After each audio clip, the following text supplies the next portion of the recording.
we want to do, you're going to do this without a table or anything because you want her to be able to move, okay?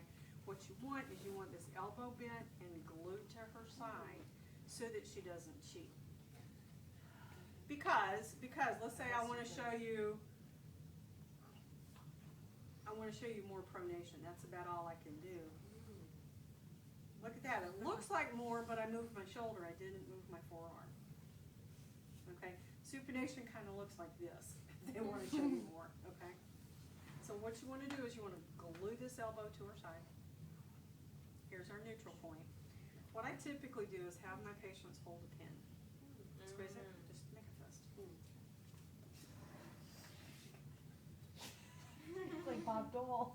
I got it. I got the pen. And you see I got a pin to match your shirt. I just wanted to Okay, so this is a rotational movement. So where is our axis going to be? Vertical.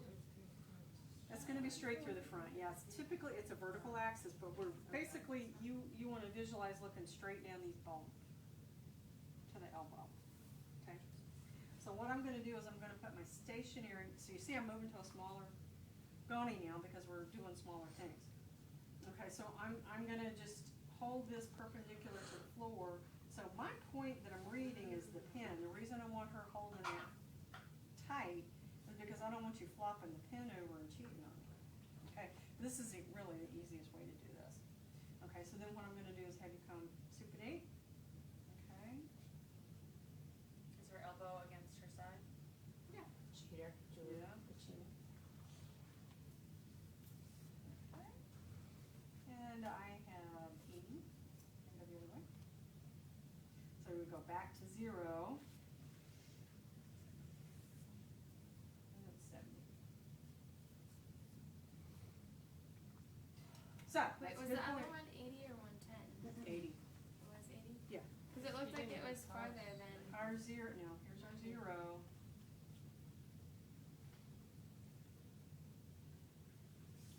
That's actually 90.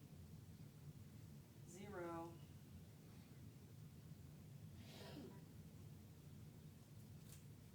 got it. The point I was going to make is you were trying to guess what it was going to be. And you were close.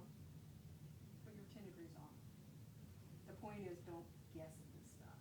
Well, I'm just trying to make sure that I'm like In the getting neighborhood. getting the point of what angles measure. Yeah, You know. yeah.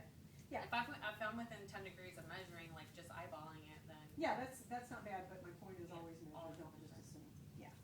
Okay, so y'all got that? So here's our 0 and this way and this way. So you're using your pen as part of your line. This is good at this one. No, it's not. Okay, What's up with that? now, Oh, I'm still going. So's Julie.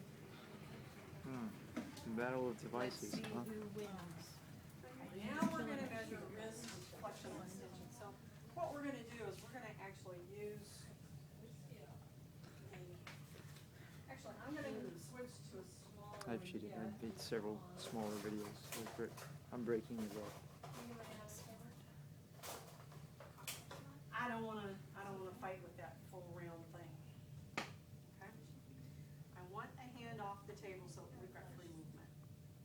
Okay? Typically, I'm gonna have you take your jewelry off. Yep, yep.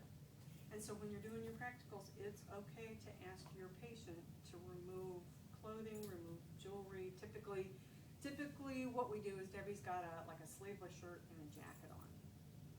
So if she takes the jacket off, you can see what you need to see without it. So, if you're measuring a shoulder and elbow, you want to have her take her jacket off. What about when you're doing hips? We're not talking about hips right now. We're just not going to go there right now, okay? Okay.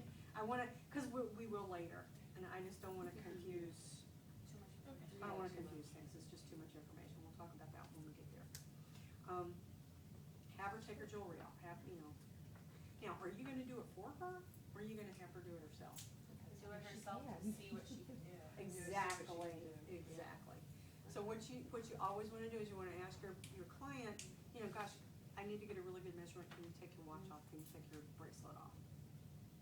2 things. things. You give them control over that. They don't feel like you're stealing their jewelry.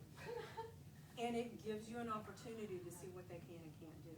It cues you into other things that you might need to look at. Okay? Then if they have trouble, say, oh gosh, can I help you? Yeah, please. All right. So what's our access point going to be here?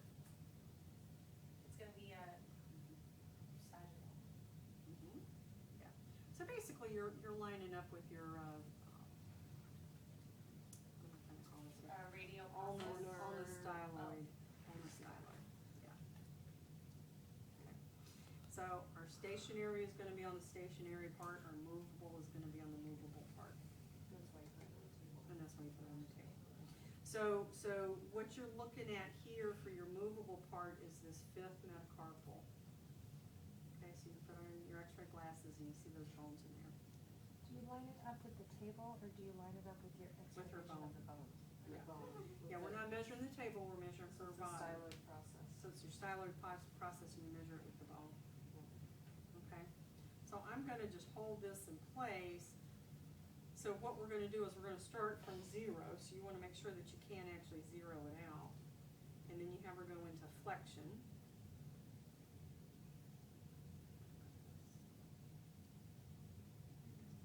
So what I did was I put it backwards, so I have to turn it around to see what it says.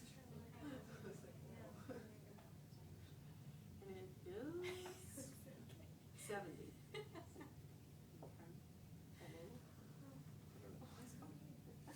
It's fine, it's fine, you're fine. Okay. I need to look at the book and see what the book actually says, so that I'm saying the same thing that your book is, so you've got. So this is neutral. Yeah, so this is Okay. neutral, and then you're gonna come up.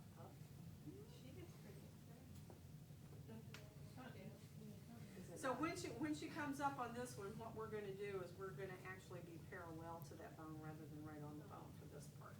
Because you can't really. be Cause you right can't on. really be right on the bone.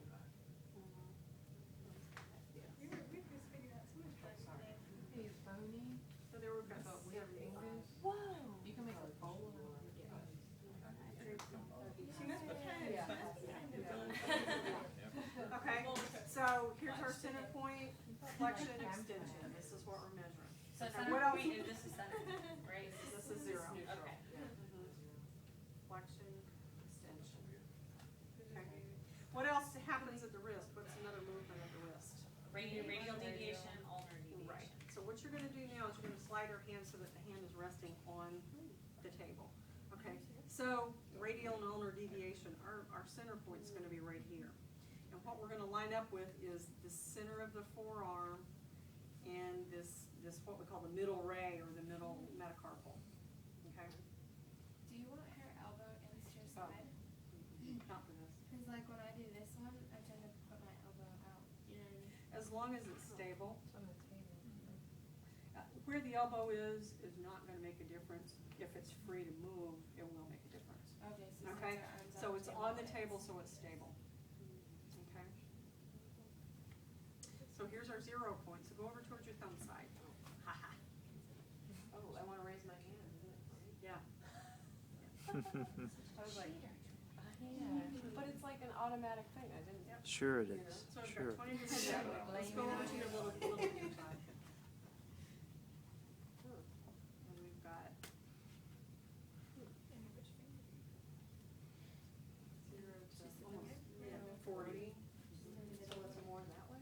I Way think more. there always is. It's just the way you're built. You said it was No, Ulnar, it's just the way always you're way built. more. Yeah. You've actually got a People little were like like this, and it opens No, up no, like that. no. You said it was You the- always have more ulnar deviation and Oh, radial okay. deviation, always, and you're actually a little, you've got a little more than that. Whoa. You're above average. You said the third metacarpal, right? Huh?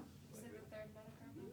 So you know how she's always asking you, is that good? Is that good? Are your patients doing that? 'Cause I would assume- Absolutely. They probably do that. Mine's like As